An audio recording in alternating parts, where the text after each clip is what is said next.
October has come and gone, and to be honest, most of this month was a failed reading month for me. Let's talk about it.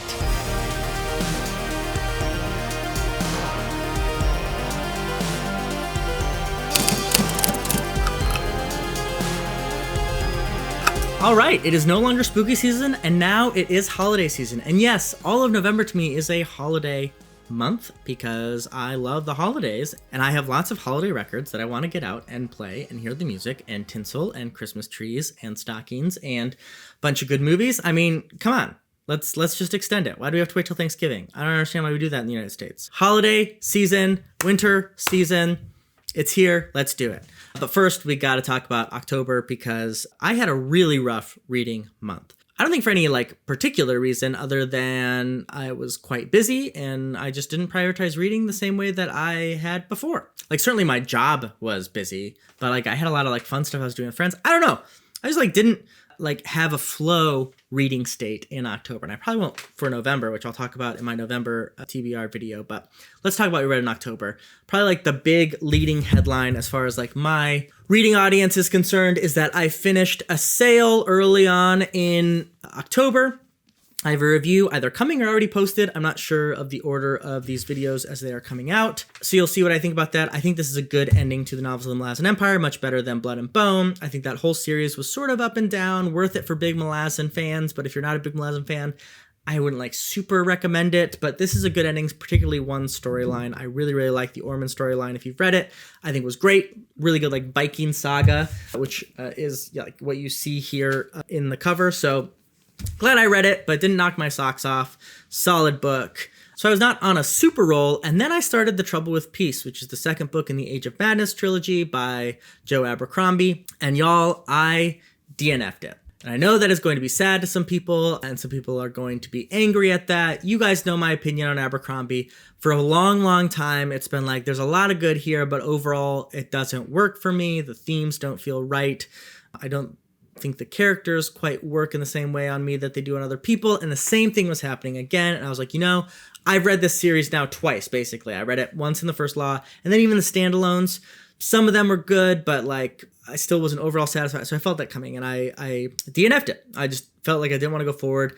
It lost a lot of its economic themes, which were the most disappointing part of that first book, sort of taking the chaos of the French Revolution and not any of the social commentary aspects of it and what it means for governance. And I just didn't want to continue. So I think I'm done with Abercrombie. Put a good old college try out this year, and I'm not going to do it anymore. I think I will have a couple more videos on Abercrombie as I'm processing reading them. I haven't talked about any of the standalones as reviews on my channel. I might do one of those, maybe not. I don't know. We'll see what I'm needed for content in the coming weeks.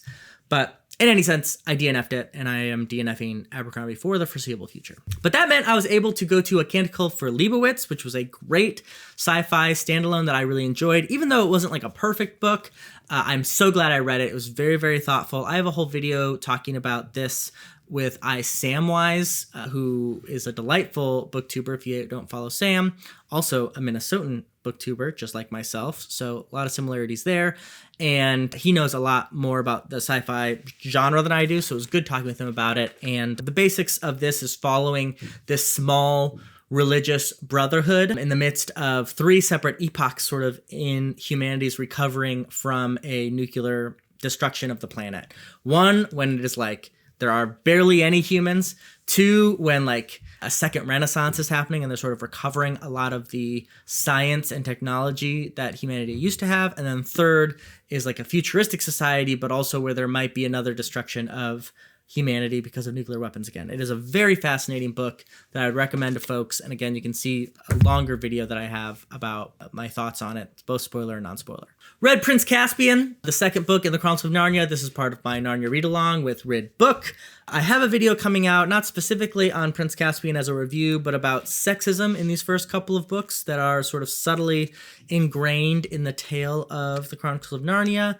I hope that'll be a thoughtful piece that you will enjoy or have enjoyed if it's already come out. Again, I don't really know my release schedule as I'm recording this, so it could be coming or it could have already been released. In any case, I think this is probably the weakest of the Chronicles of Narnia books. One of the two, maybe Last Battle, but not huge fan of Prince Caspian, but I did read it. And there's also a live discussion that Rid and I did that you can check out. Another book that I have already returned to the library, so I don't have it physically with me, is The Life of Andrew Jackson by Ramini. Is that the name of the author? It took me a long time to kind of finish the last couple chapters there, but finished it. Andrew Jackson is a fascinating figure. I already talked about this on my last wrap up because I thought I was going to not talk about it again, but it just took me longer than I thought to finish it. And yeah, fascinating linchpin of sort of the history of the American presidency. And that's it. That's all I read for October. It was a very small reading month for me. I did read a little bit of The Silence of the Girls, and as I'm recording it, I have started No Life Forsaken, which is the new Stephen Erickson book, so I've kind of been splintering my reading time for the last week, but these will show up again on my November reading list to finish those off. But yeah, it was kind of a disparate October. What I did do, turning to movies, is I saw One Battle After Another, the new Paul Thomas Anderson movie, 3 times in theaters. If you have not yet seen that film, I want to take a moment to try to sell you on this movie. It's starring Leonardo DiCaprio. My daughter grew up without her mom. We used to run around and do some real bad shit together. They got her, now they're coming after us. You're a bad hombre, Bob. It's World War III out there! Here I come. Let's fight fire with fire. You know what freedom is? No fear. Jump on 4. 4! Slow down! Go 4, Bob! Sir, do you know your last name? Batman.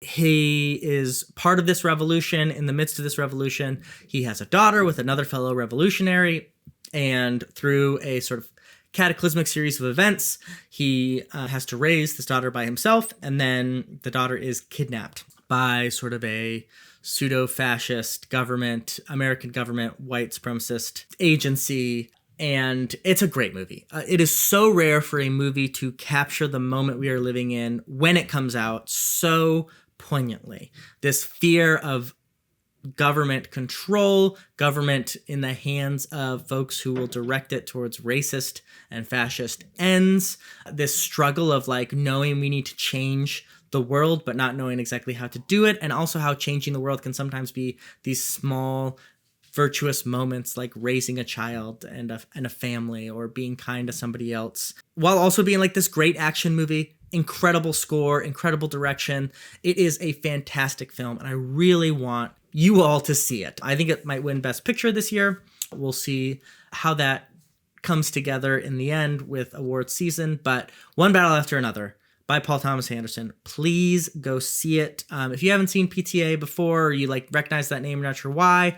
Some of his other famous works, Phantom Thread, which I think is phenomenal. There Will Be Blood, The Master, Boogie Nights, Magnolia, Punch Drunk Love. He has a lot of really great stuff. His most recent film was Licorice Pizza, which was kind of a polarizing film, but it's a great movie. One Battle After Another, I think everyone should see in theaters. Please go check it out.